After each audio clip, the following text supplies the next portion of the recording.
अस्सलाम वालेकुम। आज एक बहुत अहम टॉपिक की तरफ तवज्जो दिलाएंगे। ये जो शुगर है, इसमें जो गुर्दों का मसला हो जाता है, इसको हम कैसे प्रिवेंट करें। शायद आप लोगों में से कई लोगों को ना पता हो कि शुगर जो है ना, वो सबसे लीडिंग काज है गुर्दों की ख़राबी का। यानी कि मोस्ट टॉप पे 20 to 30% जो गुर्दे ख़राब होते हैं वो शुगर की वजह से ही होते हैं। अब इसमें ना कुछ गलतियां पेशेंट की तरफ से भी हैं, डॉक्टर्स की तरफ से भी हैं। स्क्रीनिंग लेट होती है, सारी चीज़ें क्योंकि डायबिटीज़ जो है वो किडनी डैमेज को दो तरह से करता है। एक उसमें मेटाबॉलिक, क्योंकि ये मेटाबॉलिक सिंड्रोम है, अब तो ये एक सब्जेक्ट बन चुका है। और दूसरा जो है ना, ये हीमोडायनेमिक, यानी कि हमारे ब्लड प्रेशर की तब्दीलियों की वजह से ये करता है।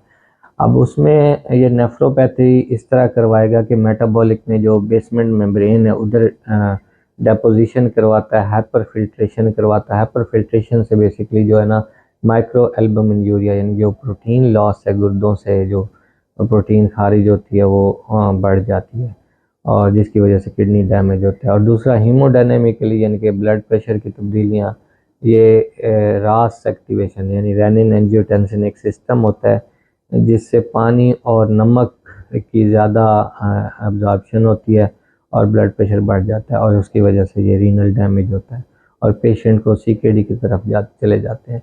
तो बेसिकली तो जो बेसिक काम करने वाला है पेशेंट एंड से, वो ये कि अगर डायबिटीज़ है या नहीं भी है तो उसकी अर्ली जो है ना वो स्क्रीनिंग की जाए, यानी कि रेगुलर बेसिस पे शुगर चेक हो। अगर है डायबिटीज़ तो उसका कंट्रोल बहुत अच्छा हो। इसमें मैंने पहले भी आपको एक टारगेट बताया है कि HbA1c जो होता है वो 7 या इससे कम होगा तो बहुत अच्छा टारगेट होगा, बहुत अच्छा कंट्रोल होगा।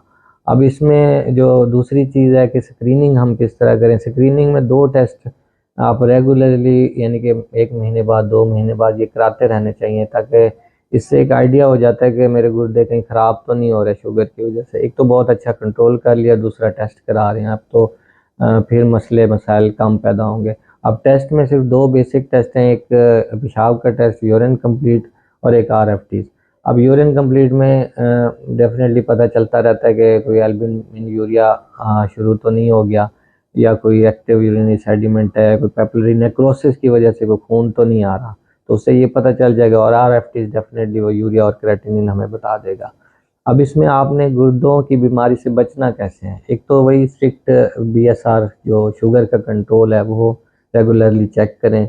दूसरे नंबर पे आपका लाइफस्टाइल बहुत ज़्यादा एक्टिव होना चाहिए, यानी कि एक्सरसाइज करें। उससे ये होगा, एक तो शुगर का लेवल कम रहेगा, आपको कम दवाइयाँ लेनी पड़ेंगी और ब्लड प्रेशर कंट्रोल रहेगा। तीसरी जो चीज़ है, जो बैड हैबिट्स हैं उनको क्विट करें, लाइक जंक फूड ना लें, स्मोकिंग ना करें। अगर जंक फूड थोड़ी बहुत लेते भी हैं तो उसमें आपकी एक्सरसाइज बहुत ज़्यादा होनी चाहिए। पेन रिलीवर्स एक नाम है इसमें, यानी कि एनसेड, जो non steroidal anti inflammatory drugs हैं, जो हम दर्द की दवाइयाँ लेते हैं, वो आपने नहीं लेनी, क्योंकि वो शुगर के साथ फिर वो एग्रेसिवली सीकेडी को बढ़ा सकती हैं, या सीकेडी नहीं भी है तो सीकेडी की तरफ पेशेंट जा सकता है।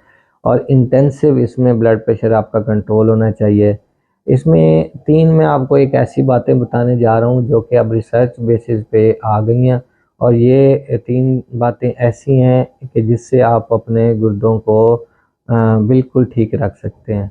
और इसमें 2 दवाइयाँ हैं, और 2 जो चीज़ें हैं वो आपकी ये कुछ फूड में चीज़ें हैं वो आपने लेनी है। नंबर 1, इसमें एक तो एस इनहिबिटर। आपने एस इनहिबिटर, यानी कि जो ब्लड प्रेशर की दवाई है, ये जो आपको मैंने रास बताया है, रेनिन एंजियोटेंसिन सिस्टम, इसको ब्लॉक करता है। और 50 to 60% जो है ना प्रोटीन यूरिया, ये जो एल्बुमिन यूरिया है जो कि बेसिकली डैमेजिंग होता है, वो उसको ये रोकता है। तो इसका ये एडिशनल बेनिफिट है कि एक तो ब्लड प्रेशर कंट्रोल करेगा, दूसरा एल्बुमिन यूरिया भी रोकेगा। दूसरा, जो शुगर की जितनी भी दवाइयाँ हैं वो आजकल ऐसी दवाइयाँ हैं जो आपका एंडोक्राइनोलॉजिस्ट आपको बताएगा कि जो रीनो प्रोटेक्टिव, यानी कि गुर्दों के लिए प्रोटेक्टिव होती हैं। वो हम किसी और नशिस्त में इसको हम डिस्कस करेंगे कि रीनो प्रोटेक्टिव शुगर की कौन कौन सी दवाइयाँ हैं, तो वो आपने दवाइयाँ लेनी है।